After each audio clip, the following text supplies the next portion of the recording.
Hello everyone, welcome back to ProRevenge. You're watching I Read 'em, the only channel you need for your ProRevenge needs. Before we start, please click like, subscribe and the bell icon for more videos. Subscribing is free and you can always unsubscribe. Thanks. Fairly aggressive girlfriend stole from my bank account, so I sent her academic career into a nosedive. I'm a senior at a large state university. This happened in the first semester of my freshman year. I was selected for an honours type program that placed me in a co-ed dorm building with every other student in the program. As a dumb freshman, I rushed into a relationship with a freshman girl who lived right above me.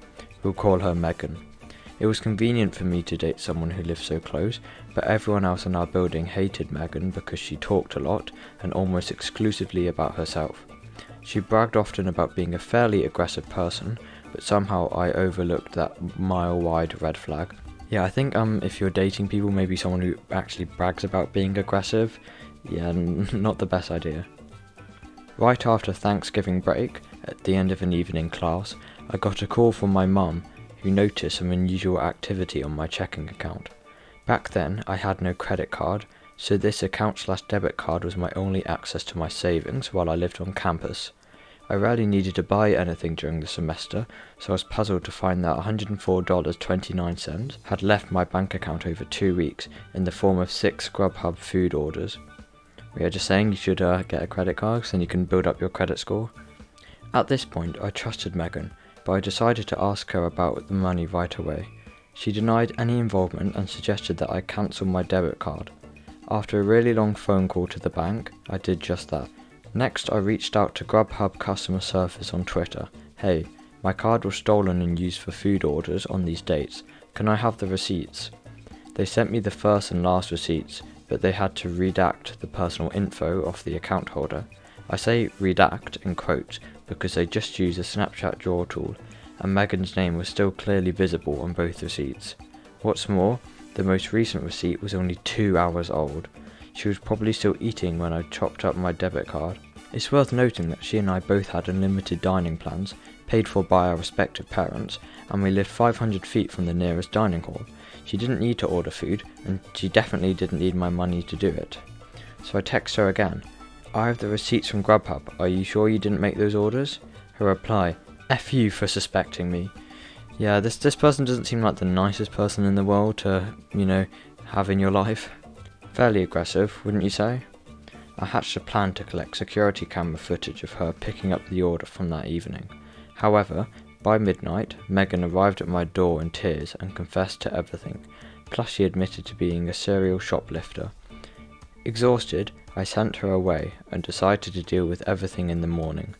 By the next day, everyone in our building seemed to know what was going down, probably because Megan had already begun broadcasting her version of the story. I sent Megan a breakup text and decided that the $104.29 was lost. At least I escaped unscathed, right? I'd be pretty angry if I had that much taken from me, and you bet that I'd be getting it back if that happened to me. Less than 2 days later, I was sitting at my desk when I noticed her standing silently behind me. Megan, give me my stuff. Where's my stuff? Me, what stuff? Megan, you know. I did not know. She tore through the room, looking for something that she refused to identify. Just as quick as she came, she was gone, and I locked the door because obviously this wasn't over yet. Within a minute she was back. She stood outside my door, knocking and demanding I let her back inside. The knocking got quickly more violent. She started shouting, I know you're effing in there, open the mother flipping door. Mind that we lived in this building with students in our program who all knew each other, and all of them could hear her. Pretty quick, Megan was rattling the handle of my door. Next she began throwing herself at it, shoulder first, trying to break it down. I lived next door to my RA, but judging by the lack of any intervention, he was elsewhere. So I whipped out my phone and texted him to send her back up. Meanwhile, I saw my heavy wooden door bending and buckling. I even heard it crack a bit. My RA was on duty in another building, so he sent 3 of his colleagues to de-escalate the situation.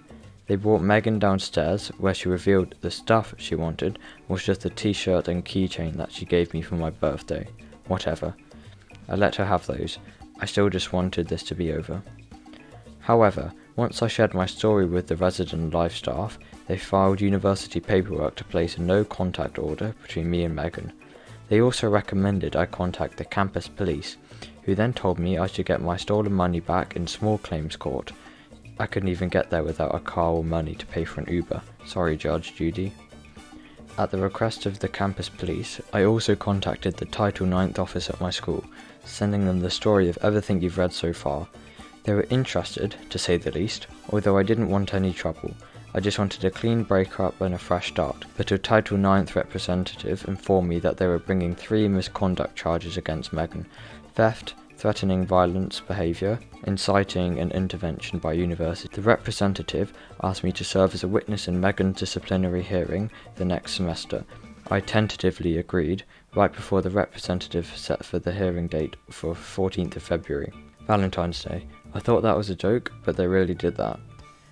When the end of the hearing finally arrived, the no contact order was still in effect, but a few of my friends had kept tabs on Megan. For starters, she failed all of her classes in the fall. Someone in my maths course confessed that Megan had tried to sleep with him while she was dating me, and had to repeatedly tell her no. Even worse, Megan kept telling a twisted version of the whole story to try and turn my friends against me. So when I found out she had found a new boyfriend, it felt good to know that V-Day disciplinary hearing ruined whatever evening plans they might have made. Yeah, that's already revenge right there, that she has to go to a court hearing on Valentine's Day and is probably going to have to explain to a new boyfriend what happened. That's already revenge there.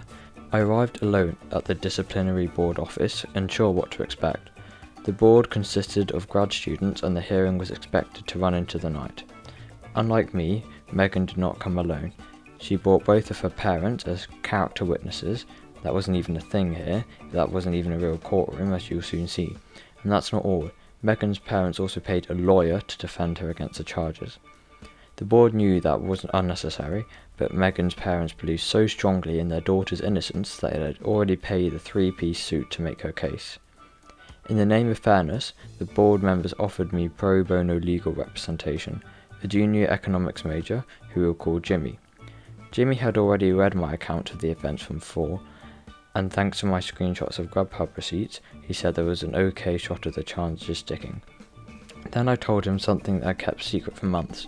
When Megan tried to break down my door and I whipped out my phone to text my RA, I also filmed the whole thing. Well, yep, she's gonna be in trouble now. Jimmy couldn't get enough of the video. There was Megan kicking and screaming and clearly trying to break into my dorm room. It was all the evidence I needed, and no one saw it coming. In the hearing, when the time came for me to make my case against Megan, Jimmy played the video on a big screen in front of everyone. The room went insane. In that instant, I realised Megan had really convinced everyone I was a liar. In her version of the story, I gave her permission to buy food using my account. She told her parents that she'd asked me politely for her belongings, which I'd rudely hidden from her in my dorm room. In Megan's story, I was a sociopath trying to ruin her reputation. Before I unveiled the video, it was her word against mine.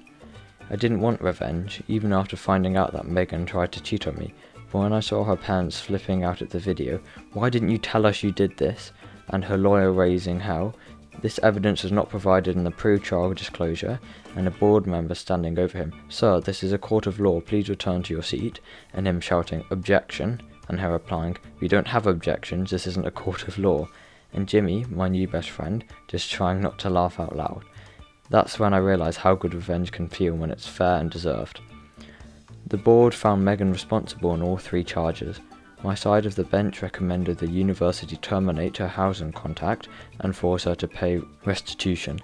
Her side recommended only restitution and a reprimand. The board compromised. Her family paid back most of the money she stole, most because 2 of the 6 orders had the same price and the lawyer convinced the board I had duplicated an order, and Megan was forced to move into a different dorm building. This probably wouldn't have helped her anyway because every student's program building knew everything, knew she'd done and lied about. They wouldn't speak to her and no one wanted to be her roommate. By the time she had moved buildings, she'd already failed all of her courses again. Having paid for her tuition, her unused dining plan, her lawyer, and her restitution, Megan's parents finally pulled her out of school. Where are they now? Last I heard, Megan returned as a part-time student, but I never saw her again because of the no contact order still stands. I'm now Facebook friends with the guy Megan tried to seduce. Oh, and Jimmy and I connected on LinkedIn. As for me, I no longer date fairly aggressive people.